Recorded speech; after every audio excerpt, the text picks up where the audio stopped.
On a misty morning in May of 1453, the ancient stones of Constantinople trembled under the thunder of cannon fire. For over 1,000 years, these walls had stood unbroken, witnessing the rise and fall of empires, the clash of armies, and the prayers of millions. They had turned back Huns and Arabs, Vikings and Bulgars, each wave of conquest breaking against their mighty ramparts, like water against an unyielding cliff. But on this morning, something was different. The sound echoing across the Golden Horn was not the familiar clatter of siege ladders or the whistle of arrows. It was the roar of gunpowder, the crack of stone, and the birth cry of a new age of warfare. This is the story of how the greatest fortress in the medieval world finally fell, not to superior numbers alone, but to a revolution in military technology that would change warfare forever. It is a tale of desperate courage against overwhelming odds, of an empire's final stand, and of walls that had protected Christendom for centuries crumbling before the relentless advance of Ottoman ambition. To understand the magnitude of what happened in 1453, we must first journey back to witness the glory of what was about to be lost. Constantinople, the city of Constantine, the new Rome, the queen of cities. For over 11 centuries, it had stood as the beating heart of the Byzantine Empire, the eastern continuation of Rome itself. Its massive walls, stretching from the Sea of Marmara to the Golden Horn, were not merely fortifications. They were symbols of imperial power, monuments to engineering genius, and the last great barrier between Christian Europe and the expanding Islamic world. The Theodosian Walls, named after the emperor who ordered their construction in the early 5th century, represented the pinnacle of ancient defensive architecture. These were not simple barriers of stone and mortar. They were a sophisticated system of triple defenses that had turned back every assault for 800 years. The outer perimeter began with a wide moat, 60 feet across and filled with water when needed. Behind this lay the outer wall, 25 feet high and studded with towers. Then came an open space, a killing ground where attackers could be trapped and destroyed. Finally stood the inner wall, the true guardian of the city, 40 feet high and 15 feet thick, bristling with 96 towers that rose even higher into the sky. For centuries, these walls had been the graveyard of empires. Arab armies had crashed against them and been repelled. Bulgarian Khans had seen their warriors broken on these stones. The mighty Rus had sailed down from the north with 1,000 ships, only to retreat in defeat. Even the crusading armies of the Fourth Crusade had struggled to breach them, succeeding only through treachery and political manipulation rather than military might. The walls had earned their reputation as the most impregnable fortification in the world. But by the dawn of the 15th century, the empire that had built these magnificent defenses was dying. What had once been a realm stretching from the Danube to the Euphrates, from the Crimea to Crete, had shrunk to little more than Constantinople itself and a few scattered territories. The Black Death had ravaged the city's population. Economic decline had emptied the imperial treasury. Political instability had weakened the government. By 1450, the great metropolis that had once housed 400,000 souls was home to fewer than 50,000. Its vast interior dotted with empty fields and abandoned neighborhoods, like gaps in a mouth full of broken teeth. Into this vacuum stepped a young sultan whose ambitions matched the vastness of his empire. Mehmed II, barely 21 years old when he set his sights on Constantinople, was no ordinary ruler. He was a man of fierce intelligence and boundless determination, a student of history who understood that the conquest of Constantinople would not merely add another city to his realm. It would complete the transformation of the Ottomans from a frontier principality into a world empire, the heir to both Rome and Byzantium. Mehmed's preparations for the siege were unlike anything the medieval world had seen. He assembled an army that stretched beyond the horizon, perhaps 120,000 men drawn from every corner of his empire. Anatolian cavalry, elite Janissary infantry, engineers from across Europe, sailors from the Black Sea and the Mediterranean. This was not merely an army, it was the concentrated might of an empire bent on conquest. But Mehmed's greatest weapon was not the size of his forces or the skill of his generals. It was a revolution in military technology that would forever change the nature of siege warfare. In the winter of 1452, a Hungarian engineer named Orban appeared at the Ottoman court with a proposal that would seal Constantinople's fate. He claimed he could build a cannon capable of shattering any fortification, no matter how thick or how ancient. The story of Orban's employment reveals the tragic irony of Constantinople's final days. The engineer had first offered his services to Emperor Constantine XI, the last Byzantine emperor. But the imperial treasury was empty, the resources exhausted. Constantine could offer only a meager stipend, barely enough to keep the man fed, let alone fund the construction of revolutionary siege weapons. Disappointed and unpaid, Orban left the city and made his way to the Ottoman court, where Sultan Mehmed received him with open arms and unlimited resources. When Mehmed asked whether such a cannon could breach the walls of Constantinople, Orban's reply was chilling in its confidence. "I can cast a cannon of bronze with the capacity of the stone you want. I have examined the walls of the city in great detail. I can shatter to dust not only these walls with the stones from my gun, but the very walls of Babylon itself." The weapon that emerged from Orban's foundry was a monster of bronze and iron, 27 feet long with a barrel over 2 feet in diameter. Its bronze walls were 8 inches thick, and it could hurl stone balls weighing over 1,300 pounds for more than a mile. This was not merely a cannon. It was a siege engine that represented the future of warfare, the death knell of the age of castles and walls. As winter turned to spring in 1453, the great cannon was dragged by 60 oxen along the roads of Thrace, its passage marking the approach of doom for the ancient city. Behind it came the vast Ottoman host, a moving sea of banners and steel that darkened the countryside. Mehmed had spent months in preparation, gathering supplies, positioning ships, coordinating the complex logistics of besieging one of the world's greatest fortified cities. Inside Constantinople, Emperor Constantine XI prepared for what he knew would be his final battle. The last emperor of Byzantium was a man of quiet courage and deep faith, who understood that his empire's survival hung by the thinnest of threads. His forces were pitifully small compared to the Ottoman host approaching his gates. Perhaps 5,000 Greeks and fewer than 2,000 foreign allies, mainly Genoese and Venetians, who had stayed to fight for the city that had been their home and their fortune. Constantine knew the mathematics of the siege were hopeless. His tiny army had to defend 14 miles of walls against an enemy that outnumbered them by more than 20 to 1.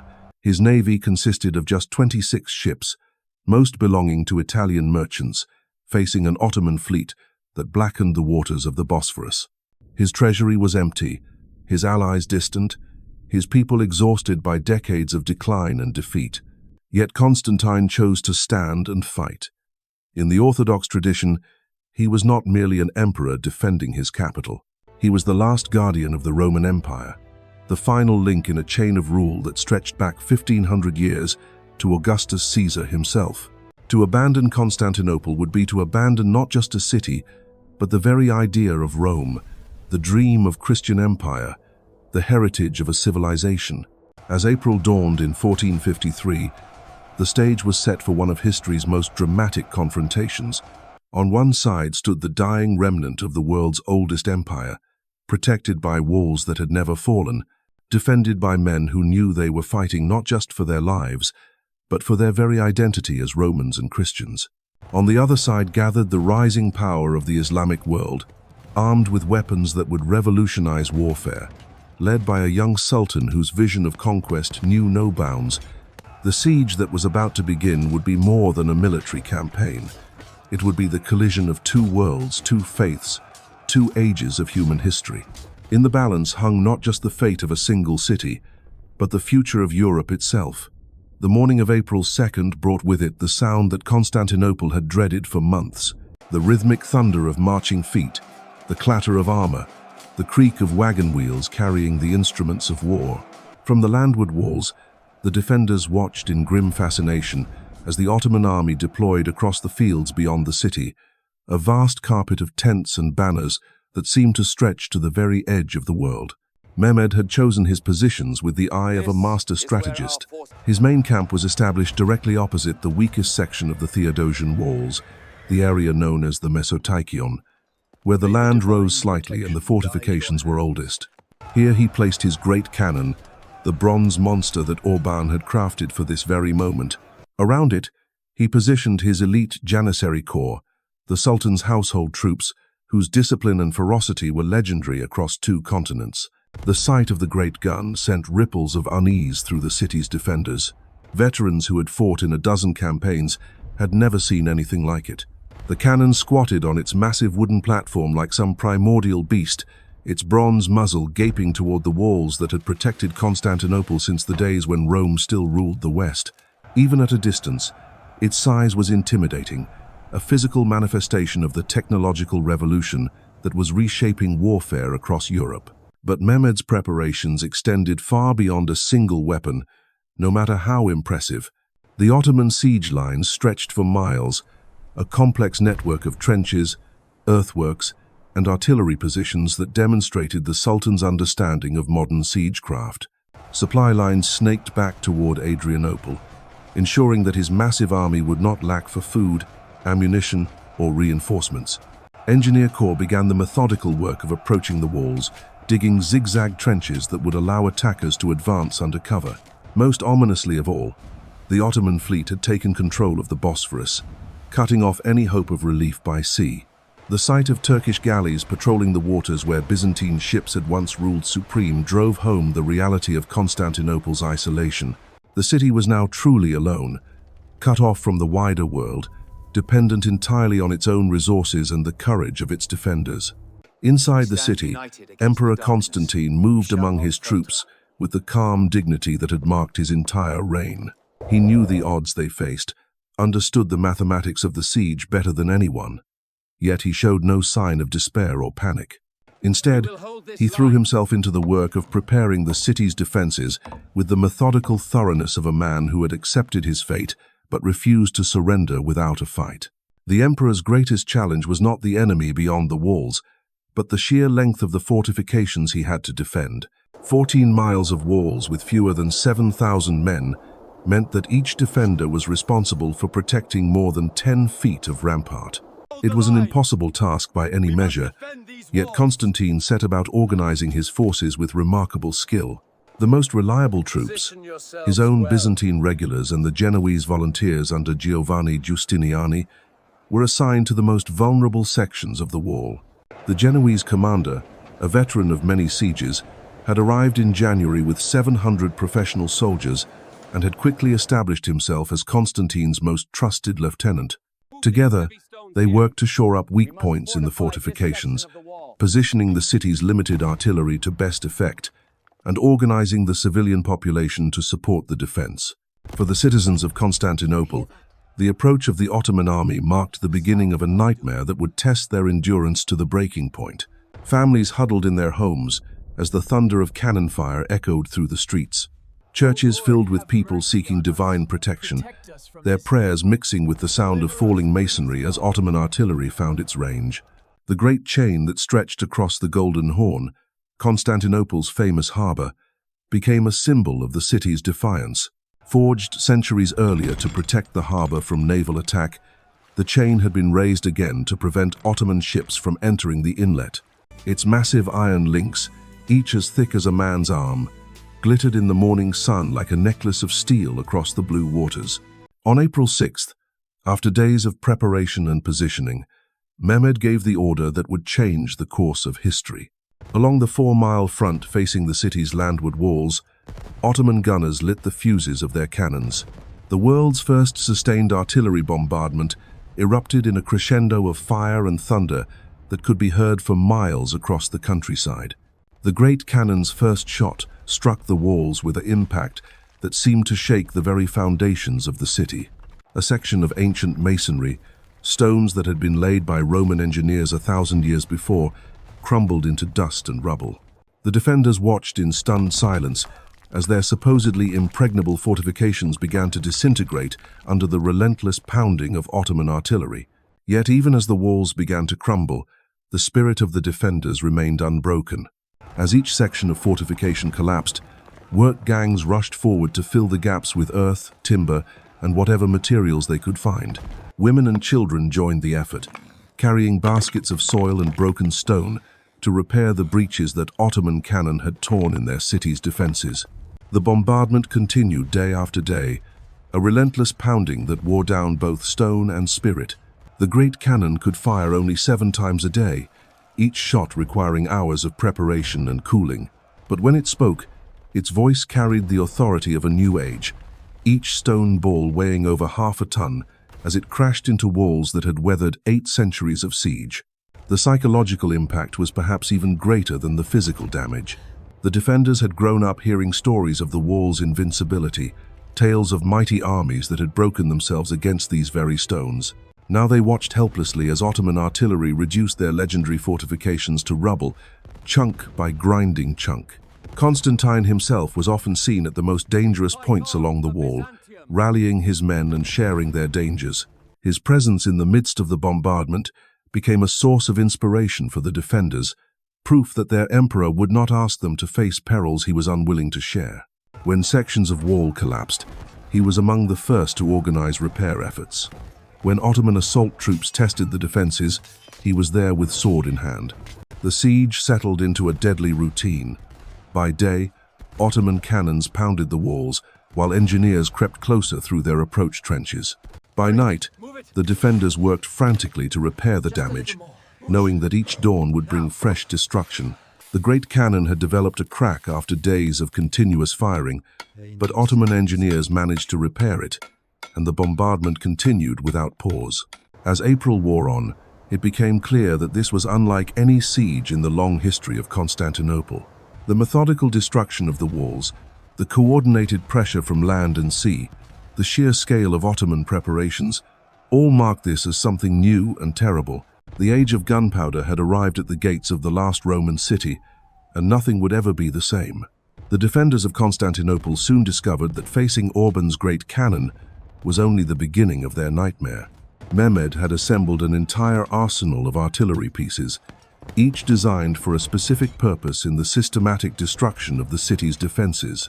Smaller cannons hammered at the towers, their rapid fire chipping away at the ancient masonry like a mason's chisel carving stone. Medium-sized guns targeted the gates, seeking to blast open the massive portals that had sealed the city against invasion for centuries. But it was the great cannon that captured the imagination and terror of both sides. Each time it fired, the earth trembled for miles around, horses reared in panic, birds fled from the trees. The very air seemed to split apart with the force of its discharge. Ottoman soldiers, even those who served the gun, covered their ears and stepped back in awe as the bronze monster belched fire and smoke into the morning air. The stone balls it hurled were works of art in their own right, carved from granite quarries in Anatolia and polished smooth by master craftsmen. Each projectile represented months of labor, from the quarrying of the stone to its careful shaping and transport to the siege lines. When these massive spheres struck the Theodosian Walls, they did not merely crack the ancient stones. They pulverized them, turning Roman masonry into clouds of dust that hung in the air like morning mist. For the defenders, watching their legendary walls disintegrate was like witnessing the end of the world. These were not ordinary fortifications. They were the physical embodiment of Roman power, the last tangible link to an empire that had ruled the Mediterranean for over a millennium. Every stone had a history. Every tower bore the marks of previous sieges. Every section told the story of Constantinople's long defiance of its enemies. Giovanni Giustiniani, the Genoese commander who had become Constantine's right hand, understood better than most what they were witnessing. He had fought in siege warfare across Europe and had seen the gradual evolution of artillery. But nothing in his experience had prepared him for the systematic destruction that Orban's guns were visiting upon the city. The science of fortification, perfected over centuries of warfare, was being rendered obsolete in a matter of days. The Genoese commander threw himself into the work of adaptation with the desperation of a man who knew his life depended on finding solutions to seemingly impossible problems. Where the great cannon had blasted holes in the outer wall, he ordered the construction of earthwork barriers behind the gaps. Where towers had been reduced to rubble, he positioned groups of crossbowmen and handgunners to sweep the approaches with missile fire. Most ingeniously, Giustiniani began the construction of what would later be called a fosse bray, a low earthwork wall built behind the main fortifications. This secondary defense was designed not to stop cannonballs, which would simply pass through the loose earth, but to provide a fighting platform from which defenders could engage attackers who had breached the outer wall. It was a recognition that the age of passive defense was ending, replaced by a new era where fortifications would need to be actively manned and constantly modified. The work of repair and adaptation never ceased. As soon as the Ottoman bombardment paused for the day, usually in the late afternoon when the guns had grown too hot to fire safely, the defenders swarmed over the damaged sections like ants rebuilding their nest. Men, women, and children formed human chains to pass baskets of earth and broken stone to the breaches. Priests moved among the workers, blessing their efforts and offering prayers for divine protection. The civilian population of Constantinople showed remarkable resilience in the face of the bombardment. Rather than flee in panic, most citizens threw themselves into supporting the defense with a determination born of desperation. They understood, perhaps better than the soldiers, that there would be no escape if the city fell. Ottoman practice in conquest was well known. Surrender might bring mercy, but a city taken by storm could expect no quarter. Workshops throughout the city converted their production to military needs. Blacksmiths forged spear points and arrowheads. Carpenters built scaling ladders and siege engines. Rope makers wove cables for the great chain across the Golden Horn. Even the city's famous silk weavers contributed, producing banners and standards to maintain morale among the defenders. The religious life of the city intensified as the siege wore on. Hagia Sophia, the great cathedral that had been the center of Eastern Christianity for 9 centuries, became a focal point for the city's prayers. Processions wound through the streets carrying icons and relics, while priests chanted litanies that had sustained the faithful through previous crises. The Patriarch of Constantinople led daily services, invoking the protection of the Virgin Mary, who was believed to be the special guardian of the city. Yet even as the citizens prayed for divine intervention, the reality of their situation grew more desperate with each passing day. Food supplies, never abundant in the besieged city, began to run dangerously low. The Ottoman blockade had cut off all sources of provisions from outside, while the constant bombardment made it impossible to tend gardens or maintain normal agricultural activities within the walls. Emperor Constantine established strict rationing, ensuring that the military defenders received priority in the distribution of food. But even the soldiers were reduced to meager rations of bread, cheese, and whatever vegetables could be scrounged from abandoned gardens. Water was less of a problem, as the city had numerous wells and cisterns, but the quality deteriorated as the siege dragged on and sanitation became increasingly difficult to maintain. The Ottoman bombardment followed a relentless pattern that wore down both the physical defenses and the mental endurance of the besieged. Each morning brought the thunder of cannon fire. Each afternoon saw desperate repair work. Each night offered only brief respite before the cycle began again. The great cannon, despite its impressive destructive power, was limited by the time required to load and cool between shots. But the smaller artillery pieces maintained an almost continuous barrage that made movement along the walls extremely dangerous. Mehmed himself took an active interest in the bombardment, often visiting the gun positions to observe the damage and consult with his artillery specialists. The young Sultan had studied the science of siege warfare with the intensity he brought to all his pursuits, and he understood that the psychological impact of the bombardment was as important as its physical effects. Each crumbling section of wall, each collapsing tower, sent a message to the defenders that their situation was hopeless.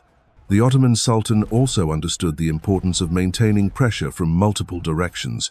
While his artillery pounded the landward walls, his fleet probed for weaknesses in the sea defenses.